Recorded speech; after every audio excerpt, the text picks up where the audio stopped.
Hi guys! Welcome back to my channel. Again, my name is Jack. Kumusta po kayong lahat? Okay, so ayun guys, maraming salamat po sa walang sawang pagsubaybay sa ating pong daily love reading. And kung ikaw ay bago pa lang sa ating channel, mag-subscribe na po kayo. And i-click mo na rin yung ating notification bell para lagi kang updated sa ating mga bagong upload, okay?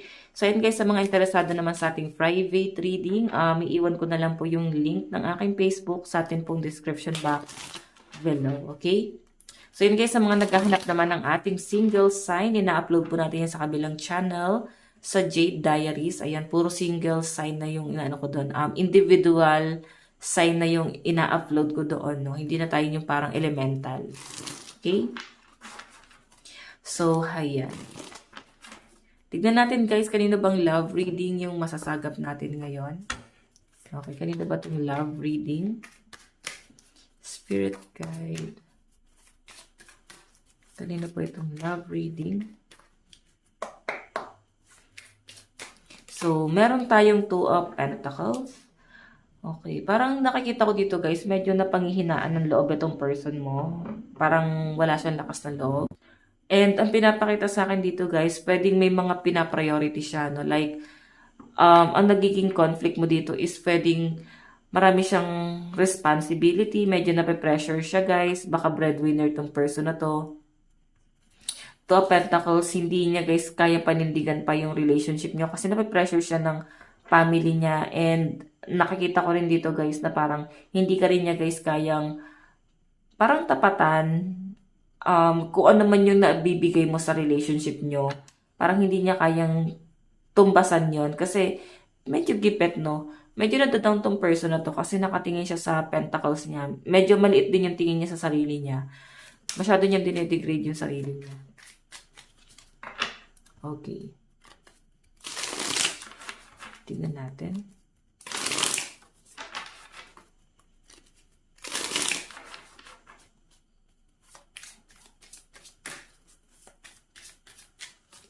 Meron tayong Ace of Cups.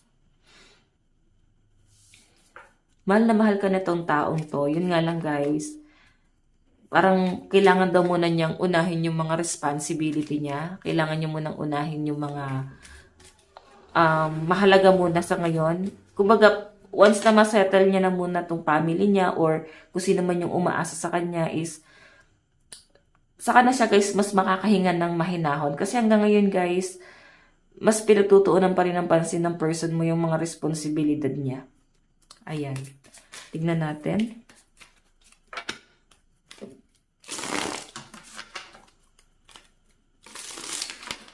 Okay. Ten of Swords. Tignan mo naman, no? Masyado siya, guys, pinipressure ng family. Kung makikita nyo, guys, ito yung energy niya, oh. Hirap na siya sa responsibility. Hirap na siya sa buhay niya. Isa yun, guys, sa nagiging problema yung dalawa, eh. I know, ito yung nagpe-pressure sa kanya. Tapos ito siya, no? Nakikita ko sa kanya, guys, na parang nandun na siya sa point na gusto na lang niya, guys, parang sumuko or lumayo. Pero inisip naman niya, yung mga maiiwan niya, paano na lang sila, parang ganyan. And nahihiya siya sa inyo, pwedeng hindi niya guys na-open sa inyo yung problem niya. Pwedeng nasabi niya naman sa inyo, pero yung pinaka main problem niya talaga guys is parang hindi niya guys masabi sa inyo. Okay, pwedeng highlight lang yung nalalaman mo. Okay, para at least meron ka lang alam or idea sa sitwasyon nyo. Ganun yung pinapakita. Okay, sige, tignan pa natin. Meron tayong Two of Swords. So, yung pinapakita sa akin dito guys, itong Two of Swords, medyo hesitate, no? Medyo may hesitation itong person na to. Okay, parang alam mo yon, iniisip ka niya, isa ka sa gumugulo sa isip niya, pero parang hindi niya kayang ipaglaban pa tong connection niya sa inyo. Alam mo yung feeling niya parang paulit-ulit na lang yung nangyayari sa buhay niya, pero wala naman siya guys magawa. Okay, yun yung pinapakita sa akin. Parang masyadong malapit yung ilaw natin. Yan, usog ko lang guys ha. Okay, parang wala siya guys magawa dun sa sitwasyon. Hmm. Actually, nakikita ko yan sa person mo dito. Two of Swords. Parang, ano eh, ang lakas din ng pakiramdam nito. Kino-consider pa rin niya guys yung nararamdaman mo. Like, mahalaga pa rin yon na kahit sabihin natin na okay lang, makakapagtiis ako, makakapag-antay ako, pero para kasi sa kanya guys, ayaw niya nang may mga nagsasacrifice para sa kanya. Kasi parang masanay itong person na to na siya yung nagsasacrifice. Okay? Sige, tingnan pa natin. Kanina po itong love reading.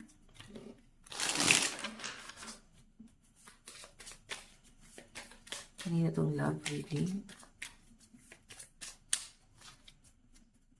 Meron tayong Nine of Cups, wish card. So, siguro, gusto mo na niyang parang masettle mo na lahat, no? Mawala mo na lahat ng balakid, mawala mo na lahat ng mga pinoproblema niya dito sa family niya bago kanya guys i-pursue. Ganun yung pinapakita sa akin dyan. Okay? Or ilagay ka sa tahimik like pagpapamilya. Kasi totoo lang guys, ang pagpapamilya, hindi siya guys biro. Nood nyo sa TV na parang may love story, parang napaka-perfect ng love life, like Cinderella, Snow White. Hindi totoo yon. Friction lang lahat yon. Na baka kasi guys na i-apply nyo sa kasalukuyan. Parang for me guys, mas mahirapan ka na makahanap ng totoong magmamahal kung masyado kang nag-expect din sa person mo. Siguro sa person mo, kung bakit ganito na naglalaylo na rin siya, is feeling niya, hindi lang family niya yung nagpe-pressure sa kanya, pati ikaw, pinipressure mo siya. So, hindi ko naman guys nakakita na parang totally ilalet go ka niya. Siguro masyado lang guys, parang sobra na lang guys talaga yung iniisip niya. Okay? Grabe yung pag-overthink niya, pressure na sa trabaho, pressure pa sa love life, pressure pa sa family. So, ikaw nakikita ko na parang nahihirapan ka rin naman sa sitwasyon kasi parang hindi lang naman siya yung may problema. Okay, pero I think kailangan nyo to guys pag-usapan. Okay, tingnan natin. Ayan, Nine of Swords. Tingnan nyo naman guys, puro swords, tapos cup, devil.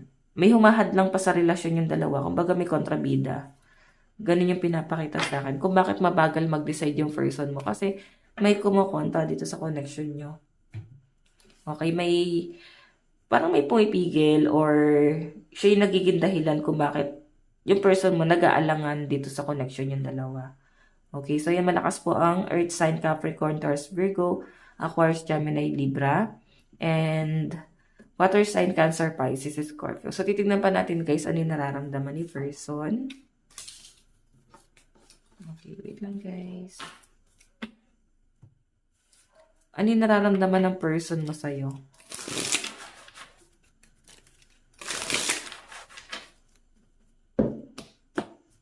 Ano yung nararamdaman ng person mo sa'yo?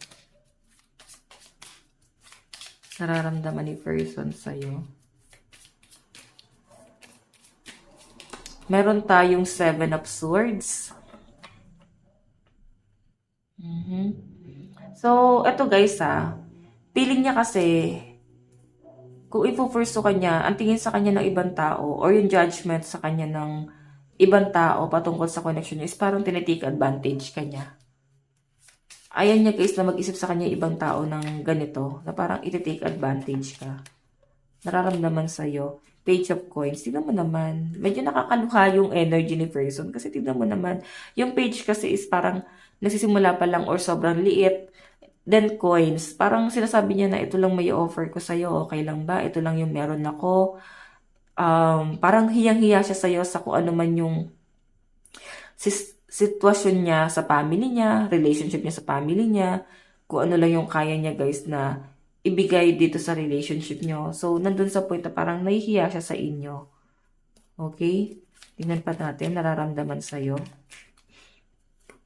Oh, Queen of Coins. So, alam mo yung ayaw niya na mahirapan ka sa buhay, ayaw niya na mag-suffer ka, like, ayaw kanyang mag-adjust sa lifestyle niya. Okay, siguro ikaw, medyo maayos-ayos yung pamumuhay, or kung ikukumpara mo naman sa person mo, pwedeng kung parehas naman kayo guys, mahirap, no? salat, no? Like, nasa lilayan ng kahirapan. Pwedeng itong person na to, guys, ayaw niyang maranasan mo sa kanya yon. Pero kung parehas naman kayo, guys, mayaman, pwedeng yun nga, nandun yung judgment ng ibang tao. Like, tingnan mo naman na parang sabi natin baka mas mayaman ka sa kanya, si person medyo lang. Then, baka isipin ng ibang tao na parang baka i-take advantage ka niya. So, yun ang kinakatakot niya, yung judgment. No? Kung hindi naman guys talaga kaayos sa pamumuhay, is pwedeng etong taong to, parang ayaw niya nang maranasan mo yan. Yung ganong klase ng hirap na parang naranasan mo na nga sa buong buhay mo eh. Buong kabataan mo. So, para sa kanya, ayaw na niya na ma-experience mo yan. Sa feeling niya. Okay? Sige, tingnan pa natin. Ano naman yung tingin sa universe?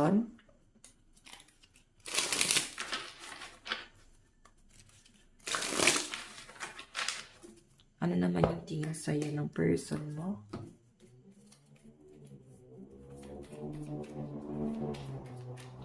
Ano yung tingin sa'yo ng person mo? Three of Wands. Nag-aantay ka, willing to wait ka talaga, at nakikita niya yung love, nakikita niya yung pagiging genuine mo dito sa connection yung dalawa. Okay, sobrang thankful siya at sobrang natutuwa siya kasi feel na feel niya talaga na tanggap mo siya. Okay? Meron tayong Three of Coins. Alam mo, parang feeling niya talaga na tinutulungan mo siya. Hindi man kayo sa financial, pwedeng sa advice. Ano yung dapat niyang gawin? Nandyan ka lang. Oo. Sa ups and down, no? Netong taong to. And collaboration kasi guys yung Three of Pentacles. So, parang tinutulungan mo talaga tong taong to. Knight of Wands. Nakikita ko dito na kaya ka lalong minamahal nitong taong to eh. Ayan no. Hindi na niya makuhang tumingin pa sa iba kasi yung support lang na nakukuha niya sa inyo guys, sobra-sobra na eh. So parang feeling niya, tanga na lang talaga siya kung titingin pa siya sa iba. Kasi parang sa inyo pa lang guys, napaka-perfect na nung relationship eh. Okay? Kung meron man guys mga past issue, nakikita ko naman na willing talaga itong taong to na parang panindigan na itama yung mga pagkakamali na yan. Okay? So, titignan natin ano naman yung magiging hakbang ni person.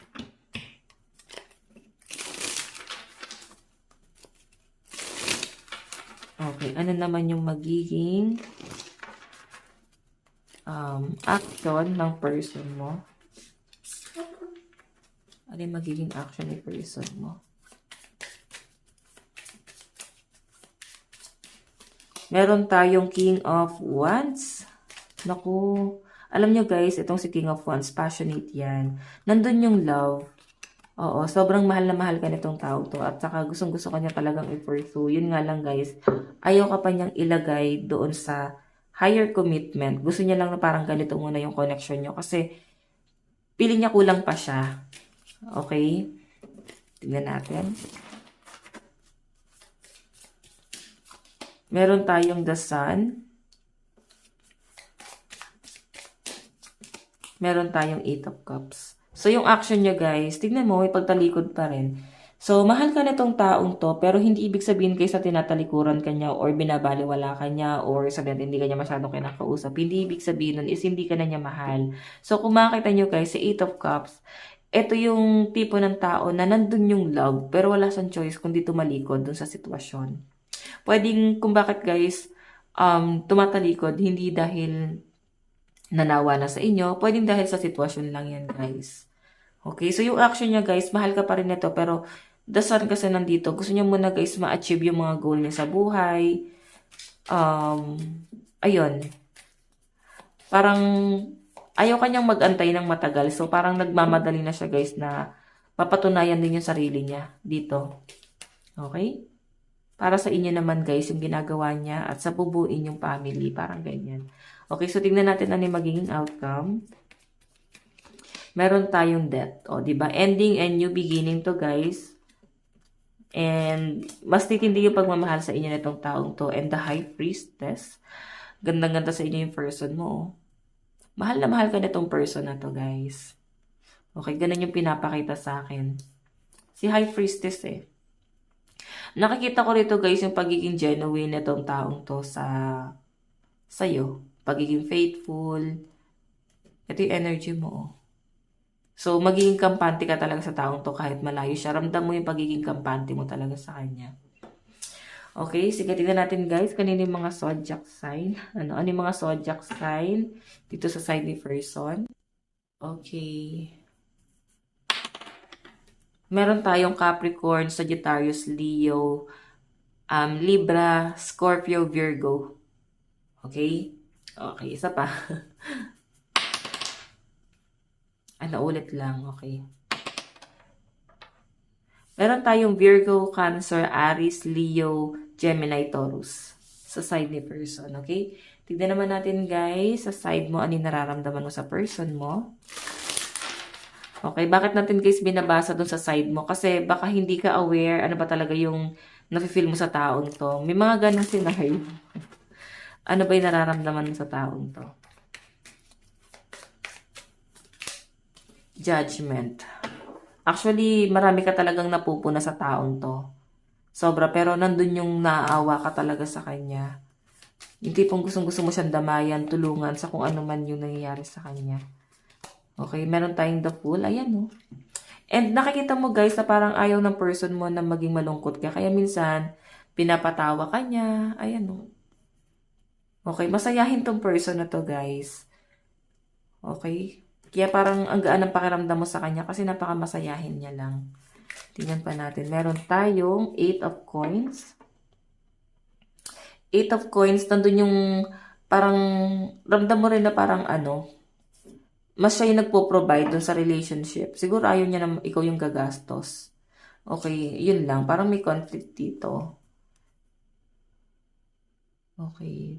Possible na may manggulo dito sa relationship niya. Pwedeng past person to manggugulo na to. Manghihimasok sa inyo. Yun yung pinapakita sa akin. Okay? So, ayan, 8 of Coins. Ang pinapakita sa akin dito, parang gusto niya talaga guys na i-improve yung sarili niya. Para sa inyo. Okay? Ramdam mo naman yung pagsusumikap nitong taong to. Okay, so tignan naman natin. Ano naman yung tingin mo sa person mo? Ano yung tingin mo kay person? Meron tayong Chariot. Ang daming opportunity dumarating sa kanya. Then natutuwa ka rin kayo sa pagiging masipag, pagiging maparaan, practical na tong taong to. Madami siyang side hustle. Kaya ka rin siguro guys natutuwa sa kanya kasi talagang malakas ang loob niya. And sobrang masipag. Meron tayong 9 of Cups. Ayan o. Nakikita mo yung Actually, sabi nga natin kanina is parang nape-pressure itong taong to sa family niya. Pero parang ikaw pa yung nape-pressure sa kanya kasi sa pinapakita niya sa inyo guys na kasipagan. Parang nakaka-pressure. Okay, yan yung nakikita ko dyan. So, yung tingin mo kay person, nakaka-pressure yung ginagawa niya. Okay, tignan naman natin ano naman yung magiging ano naman yung magiging action mo sa connection nyo. Meron tayong Chariot. So, parang sasabayan mo din siya kasi parang nahawa ka talaga sa kasipagan nitong taong to. Yan, no? Siya yung nagbibigay sa inyo ng idea. So, parang parehas pala kayo guys maparaan. Pwedeng sa inyo niya yan guys nakuha yung pagiging practical na to. Okay? Ayan, 7 of Wands. Napakatapang mo, no? Napaka-independent ng energy mo. So, tignan natin. Ayan. Nakukuha mo na-absorb mo yung energy niya, yung kung paano siya guys makitungo sa ibang tao, kung paano siya guys sa hanap buhay. Parang nakukuha mo siya guys, no? Na-absorb mo, nahawa ka sa pagiging masipag nito. So, magandang impluensya sa inyo. Okay, so tignan naman natin guys, ano naman ang magiging outcome sa side mo. Meron tayong 10 of Wands, family tong Wands na to. And 6 of Swords, Page of Coins. Actually, pwedeng nasa iyo din yung pressure sa family, guys. Pwedeng mataas ang expectation ng family mo sa'yo. Like, in-expect nila makapangasawa ka ng mayaman or parehas nyo. So, ayan. Pwedeng tinutulungan mo yung person mo na, ayan no, na makaahon din. Parang parehas naman kayo guys sinusuportahan din yung isa't isa. Okay? So, maganda to guys yung outcome na to kasi talagang tulungan kayo. Tignan natin guys ano yung malalakas na zodiac sign sa side mo. Meron tayong Gemini, Taurus, Aries, Cancer, Virgo, and Leo. Meron tayong Capricorn, Pisces, Libra, Gemini, and Aquarius. Okay. So, tingnan natin guys. Message ni person sa'yo. Message ng person mo sa'yo. Meron tayong we will be together again. So, di ba pinapangako niya sa inyo guys na magsasama pa rin kayo, magkikita pa rin kayo. Or kung magkasama naman kayo guys, pwedeng parang may barrier. Alam mo, parang may hadlang. Ganon. So, siguro, kailangan nyo lang muna talaga ng distansya.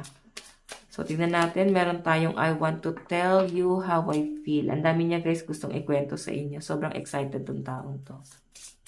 Tingnan natin. Meron tayong I can't stop thinking about you. So, lagi ka daw iniisip. Itong person na to, lagi kang inaalala. Sa prayers niya, pwedeng lagi nga kasama sa prayers niya, sa mga manifestation niya. So, sobra yung pagiging sincere nitong taong to sa relationship niya or sa nararamdaman niya sa inyo. Sobra. No? Wala akong nakakitang any negative na intention nitong taong to sa inyo. So, yun guys, ito lang po ang inyong daily love reading. Bukas po ulit. God bless and love you all. Bye-bye po.